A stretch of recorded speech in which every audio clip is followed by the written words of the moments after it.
Olá, meu nome é Kailane e eu estou fazendo dupla com a Caroline Schultz e nós vamos apresentar sobre a família Lamiaceae. Bom, a família Lamiaceae e suas características são plantas dicotiledôneas, aparecimento em forma de ervas, arbustos ou árvores, seu caule frequentemente é quadrangular, as flores são perfeitas ou hermafroditas e a planta é coberta de pelos e glândulas que emitem fragrâncias aromáticas.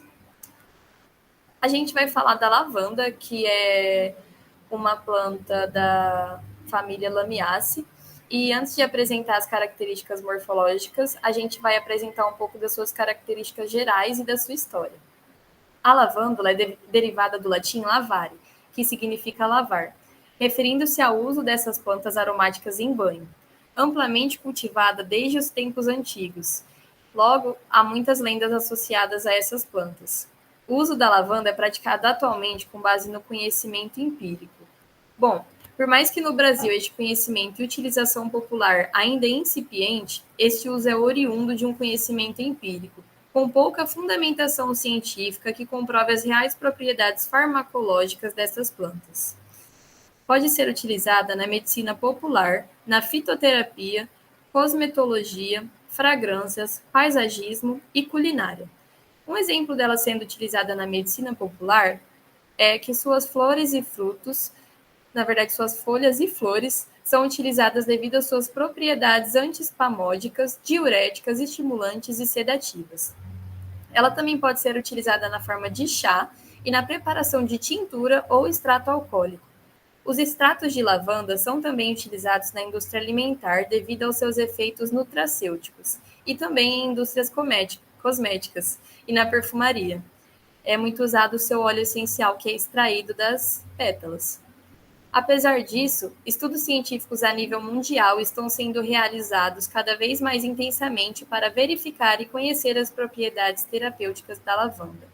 Estudos realizados já comprovaram a diminuição de ansiedade a partir do uso do óleo essencial, além de propriedades sedativas, regeneradora da pele e principalmente antibacteriana, pois inibem inúmeras espécies de bactérias nocivas para a saúde humana, como por exemplo a salmonela.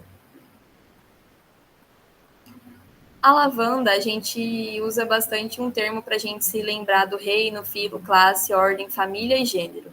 E espécie também, que é chamado de reficofage. No caso aqui tem a parte do reino, filo, classe, ordem, família e gênero da lavanda. E a espécie de lavanda que vamos usar é a lavanda dentata. Mas antes disso, eu vou falar um pouquinho das características gerais da lavanda. Bom, a sua origem foi na bacia do Mediterrâneo, em regiões de solo rochoso e calcário. Sua ocorrência é registrada ao longo do norte da África, Mediterrâneo, Europa Ocidental e Índia. As espécies pertencentes ao gênero são arbustos ou subarbustos eretos e aromáticos com caules, na maioria das vezes lenhosos. Suas folhas são opostas, simples, inteiras, dentadas, pinnadas ou bipinnadas. Os tricomas das folhas são geralmente ramificados e conectados a glândulas. A inflorescência da planta é uma espiga terminal, simples ou ramificada, com pedúnculo retangular ou quadrado. Elas podem se apresentar na cor verde, vermelha, roxa ou branca. As brácteas férteis da planta são opostas, alternas ou espiraladas, dispostas em fileiras verticais. Já suas brácteas estéreis formam uma grande pluma ou estrutura semelhante acima da espiga. As flores são sésseis e seu conjunto de pétalas é tubular, sendo a parte mais externa do tubo dilatado. As sépalas também são tubulares, formando um apêndice sobre a corola antes de abrirem algumas seções. Olá! Agora entrando em algo mais específico, vamos falar da espécie lavanda dentata, conhecida como alfazema ou lavanda francesa. A flor dessa espécie é completa, ela contém o cálice, a corola, mandroceu e gineceu. Não existe diferença no tamanho, na forma ou a cor entre os dois verticilos estéreis.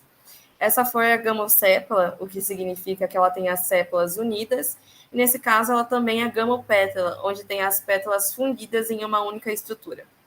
Também podemos dizer que ela é monóclina, uma flor perfeita, por conter tanto o androceu quanto o gineceu. Indo para a simetria, ela é classificada como zigomorfa por ter simetria bilateral. Bom, falando um pouco mais sobre essa espécie, ela tem a inflorescência de tipo espiga, tendo flores unidas na raque, grupos de 5 a 8 protegidas por uma bráquia. As flores possuem cálice persistente, que significa que ele permanece no fruto e com expansão pateloide, ou seja, que as pétalas se expandem e se assemelham às pétalas. Podemos falar também sobre a corola pantâmera, que são as flores que contêm 5 pétalas. Tem o androceu oligostômeno, que é quando o número de estames é menor que o número de pétalas. O dinamo, que apresenta 4 estames, sendo 2 deles mais longos que os demais. O epitétalo, onde tem os estames inseridos sobre a corola. Nessas flores também temos o gineceu súpero, que é quando o ovário está acima de outras peças florais. O tetalocular com falsos septos. O tetalocular é um termo usado para descrever um órgão ou estrutura que possui 4 cavidades ou compartimento.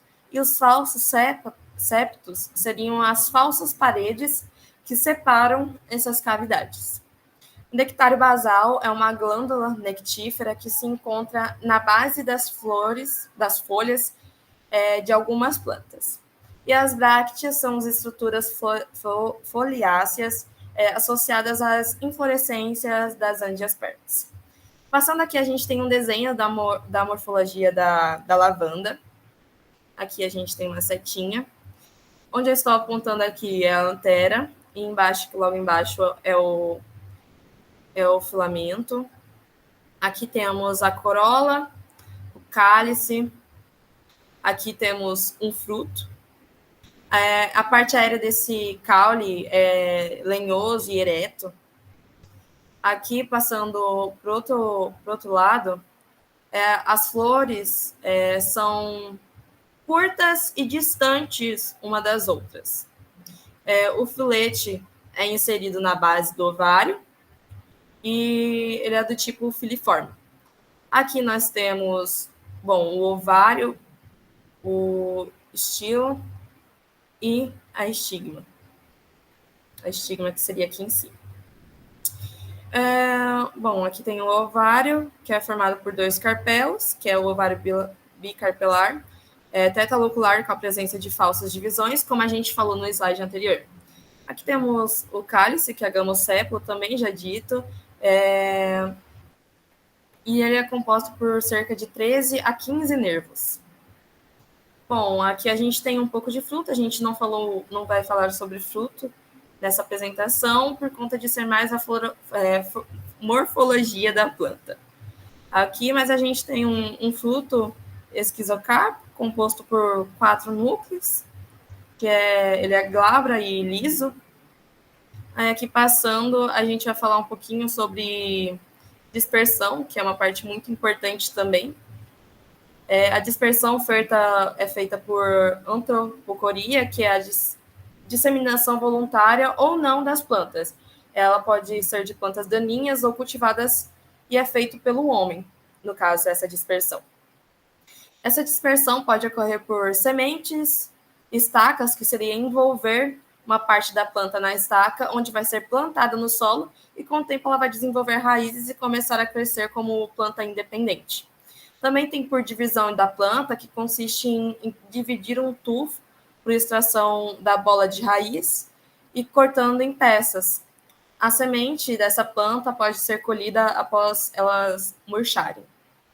Bom, sobre essa planta, sobre essa família, é isso. Aqui temos nossas referências. E muito obrigada pela atenção.